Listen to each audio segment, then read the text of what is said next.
So I need a microphone. My voice is not as loud as Jason's. And I'm tall, so I have two problems. So I want to close these introductions by giving you a fourth perspective. And I think by now you probably see this is all very confusing. You have seen three organizations that gave you a slightly different perspective. There is a lot of overlap, but there's also differences.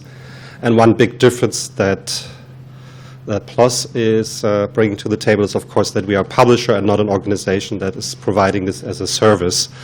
And there are, of course, advantages of disadvantages of doing that. I think the main reason PLOS is doing this as a publisher is that we started article level metrics in 2009. At that point, nobody else was doing anything like that on that level that we see now. Other advantages are, of course, that you're much closer to some of the metrics, specifically usage stats. It's easier to integrate into your metrics and to integrate in other things you're doing, and I will give one example in a moment. The bigger disadvantage, of course, is that most authors and organizations, whether it's institutions or funders, they might be interested in the metrics about papers published in PLOS, but that's just a small slice of the kinds of things that they have authored or funded. So that for us it's a big challenge to sort of find other publishers that have similar interests, and some of them use tools like the tools by the services presented earlier, but they're also publishers that are working with PLOS. Our software that we use is open source, and there are two publishers that are very far into establishing this for their platforms. But of course, it's a much bigger challenge to have this technology in-house than to just work with a service, and that's a decision someone has to make.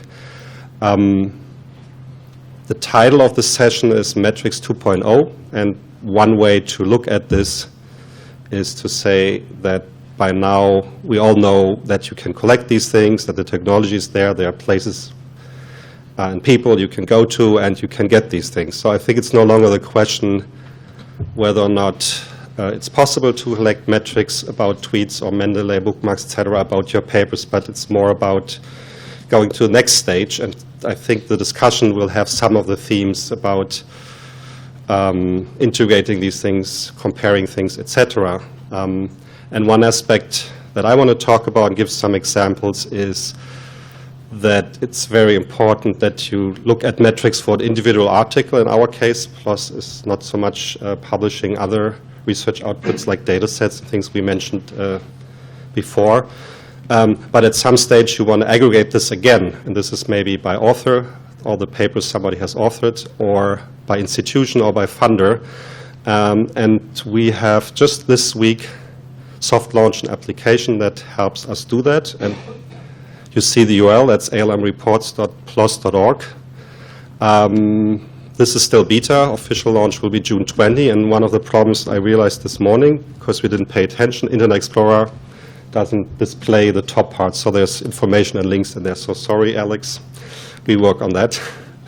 And the idea is here really to aggregate metrics from sets of articles and to display them in visualizations, because I think it's really important for these things that you don't have big Excel spreadsheets of numbers, but you find ways to understand, if you have 100 papers, what are the papers that stand out? And data visualization is a very nice way to do that, and the visualization we have here are just a very basic step, and we hope to improve them over time. And the third aspect of this is that this is a tool that everybody can go to and do himself. So if you're a library, if you're a funder, you can just create a report for your institution or funding organization. And all this is built on top of the APIs we have, the PLOS Search API and Article Level Metrics API. And we were able to do this ourselves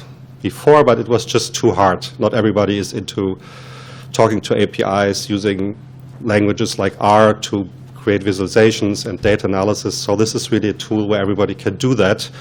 At least that's what we hope. And it also explains some of the challenges. So the first step is really to generate a set of articles you're interested in, And this is basically the PLOS search API. Because the content is open access, you can search everywhere, so not just in abstracts or metadata, but also the full text or specific sections, for example, for funding information. And the first challenge is, of course, that free text search isn't really helpful. And if you look at this, you see author, and we have heard this already. ORCID is an initiative to give ORCID's unique identifiers, so instead of searching for John Smith, you might find actually papers by that specific person. And the same is true for at least 2 other fields. Institution is another one where it's impossible. You cannot search institution by name. You will get all kinds of interesting things. So you need institutional identifiers like Ringgold or ISNI. And the same is also true further down for funder names. I mean, that's again, when we have done some of this work, it's impossible to search a funder by name looking for the text string in the article. And there are initiatives like FundRef and other things. So PubMed Central and PubMed Central Europe have done work on associating grant IDs with papers. So that gives you much more specific results.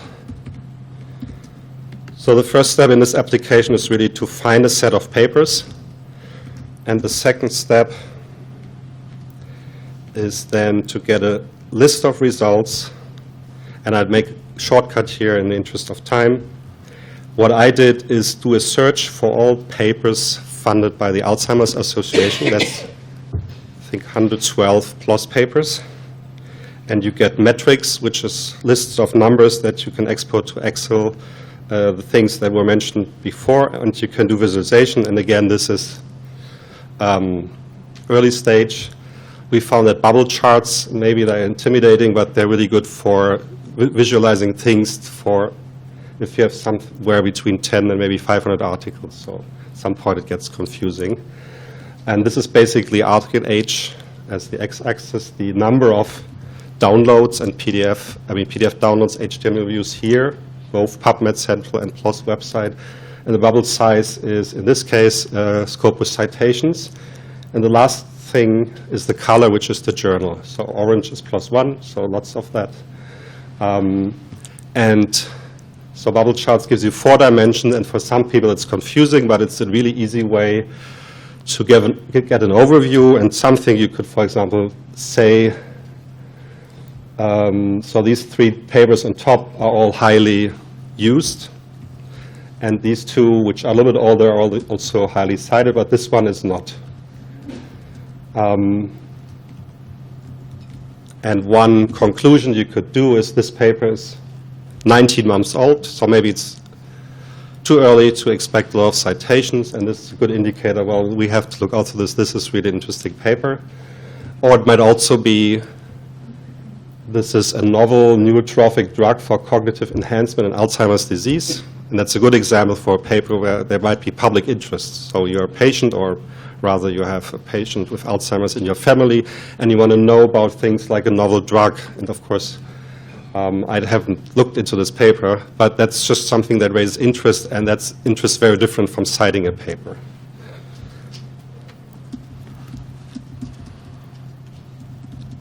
And again, this is sort of papers funded by a specific funder, and they want to know what the interest is in the research they funded, and that's, as Jason nicely explained, goes beyond citation counts. And this is just one other example, the same set of papers, and because user stats and time is the same, the bubbles are at the same point, but the bubble size is very different because this now is Mendeley bookmarks. And you can see it looks kind of similar, but for example, that one paper I mentioned there has more Mendeley bookmarks because Mendeley is faster than citations, so you have an earlier signal.